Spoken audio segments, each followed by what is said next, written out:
Assalamualaikum warahmatullahi wabarakatuh. Kembali lagi bersama saya di pelajaran jarak jauh mata pelajaran IPS. Sebelum kita mulai pelajaran hari ini, marilah kita berdoa dengan baca basmalah. Bismillahirrahmanirrahim. Baik anak-anak, kita masih bicara tentang kondisi fisik dan geografis Indonesia ya. Geografis dan penduduk Indonesia. Di sini saya akan membahas beberapa menit ke depan tentang karakteristik penduduk Indonesia. Karakteristik penduduk Indonesia ini. Nah, pertama itu adalah apa pertama itu kita jumlah penduduk. Jumlah penduduk. Terdapat beberapa unsur yang dapat dipakai dalam mempelajari penduduk, yaitu kelahiran, kematian, dan migrasi perpindahan. Juga terdapat istilah dinamika penduduk yang terjadi karena kelahiran berbeda dengan kematian dan jumlah penduduk berbeda antara pendatang dan yang pergi juga mengalami perbedaan. Ada dua faktor yang dapat mengurangi jumlah penduduk. Yang pertama itu adalah positive check. Positive check adalah faktor yang dapat menyebabkan bertambahnya angka kematian. Contohnya seperti bencana alam, peperangan, dan kejahatan. Bencana yang hari ini kita alami adalah bukan bencana alam secara fisikly, tapi apa? Seperti pandemi. Pandemi juga merupakan sebuah bencana ya, bencana kesehatan. Nah, ini pandemi virus COVID-19 atau corona ini sudah memakan juta bahkan ribuan jutaan jiwa di penduduk Indonesia. Ini mengalami positive check, mengalami pengurangan. Jadi bertambahnya angka kematian mengurangi pengurangan penduduk. Kita lihat di media massa ya, di media mainstream, di media sosial sudah banyak sahabat-sahabat kita, saudara-saudara kita, sebangsa, seagama, negara begitu sudah banyak baik usia muda, usia anak-anak, baik usia lansia juga usia tua sudah banyak. Semoga mereka adalah orang-orang yang baik yang diterima di sisi Allah Subhanahu wa taala. Artinya apa? Dengan adanya COVID-19 atau virus corona ini sudah mengurangi jumlah penduduk karena bertambahnya angka kematian dari hari per hari ya. Yang kedua itu adalah preventive check, yaitu faktor yang menghambat pertumbuhan karena tingkat kelahiran, moral restraint. Contohnya penundaan pernikahan, pantang menikah atau tidak mau menikah dan lain sebagainya. Berdasarkan data yang dari sensus penduduk dilakukan oleh Badan Pusat Statistik Nasional atau BPS pada tahun 2010, jumlah penduduk Indonesia ya, jumlah penduduk Indonesia, jumlah penduduk Indonesia ini, jumlah penduduk Indonesia sendiri mencapai 237 juta sekian jiwa ya di Indonesia.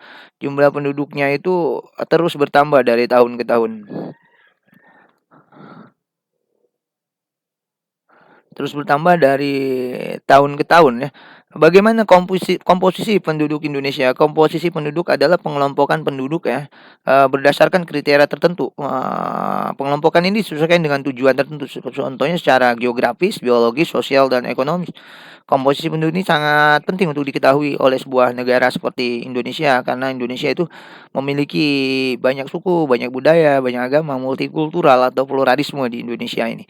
Hal ini dikarenakan sebagai susunan perubahan ya dari waktu ke waktu, dapat ditarik kesimpulan misalkan menjadi besar kebijakan dalam suatu negara karena melihat dari beberapa komposisi penduduk yang ada di Indonesia.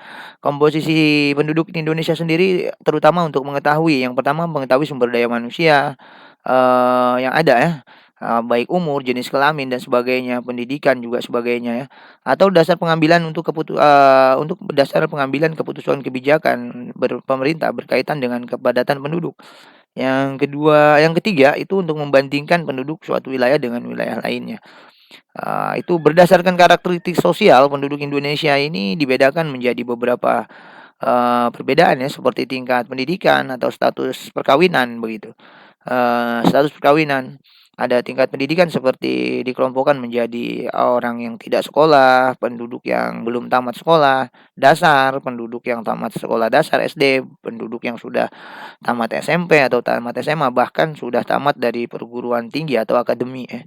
Tapi berdasarkan status perkawinan juga dikelompokkan juga. Ada penduduk yang sudah berstatus kawin dapat dikelompokkan menjadi penduduk yang sudah kawin atau yang dikelompokkan menjadi belum kawin seperti kawin duda begitu dan janda. Nah, ini yang belum kawin ya, belum kawin. Duda dan janda juga dikelompokkan dalam sebuah sensus penduduk berdasarkan komposisinya begitu.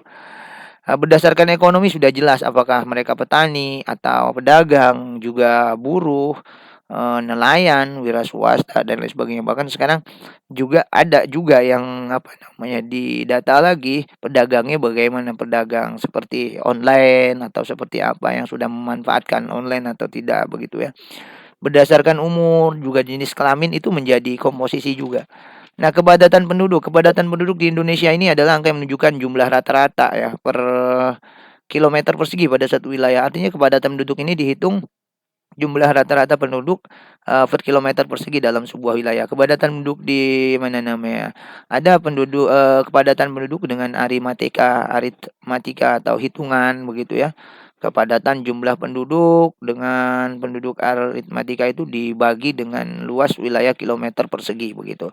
Kemudian kepadatan penduduk agraris juga merupakan perbandingan antara penduduk yang memiliki kegiatan di bidang pertanian, apalagi dan luas lahan yang dapat diketahui oleh pertanian itu sendiri atau dapat diolah oleh pertanian itu sendiri. Jadi, kepadatan penduduk berdasarkan agraris itu jumlah penduduk dengan jumlah lahan pertanian atau kegiatan di bidang pertanian. Cara menghitungnya bagaimana? Kepadatan penduduk bagi dengan luas tanah pertanian per kilometer persegi.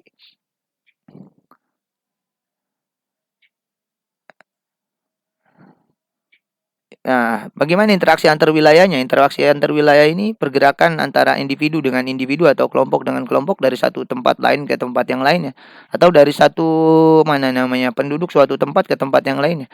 Dalam rangka misalkan memenuhi kebutuhan ekonomi dan sosial dasarnya juga dan lainnya juga dapat semua ini interaksinya bagaimana dapat dievaluasi juga, dapat dievaluasi melalui secara geografis ya, karena tingkah laku manusia seperti erat dengan faktor-faktor geografis yang bersifatnya ada ruang yang bersangkutan, faktor-faktor fisik ya seperti permukaan bumi, elevasi, vegetasi, iklim, faktor dan non fisik seperti alat transportasi ini mempengaruhi bagaimana interaksi antar wilayah begitu.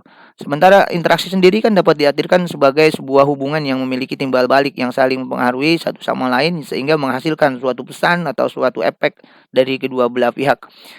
Adanya wilayah yang saling melengkapi. Yang pertama, adanya wilayah saling melengkapi disebabkan adanya ketersediaan persebaran sumber daya manusia, sumber daya alam, baik sumber semuanya ada di situ. Ketersediaan ya, tidak meskipun hal tersebut ketersediaannya tersebut tidak merata di semua tempat.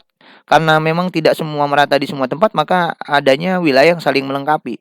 Baik itu kebutuhan sumber daya manusianya juga atau kebutuhan sosial dasarnya seperti karena memang kondisi sosial di kita tidak adanya kekerasan, mereka semua bisa saling bergotong royong atau seperti apa.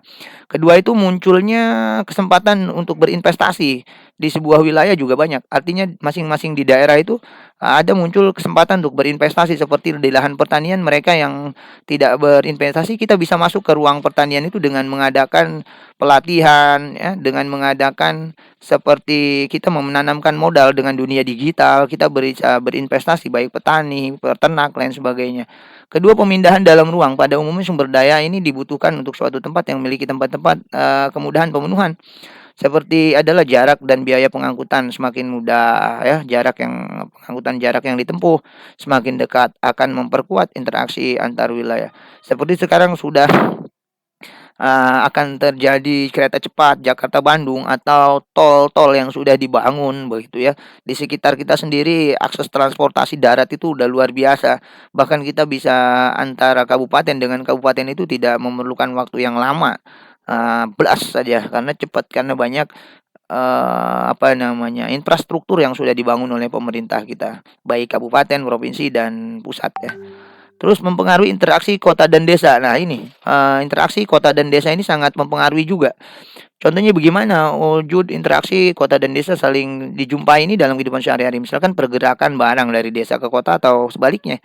Seperti sayur mayur yang dari desa ke kota atau barang-barang yang lainnya seperti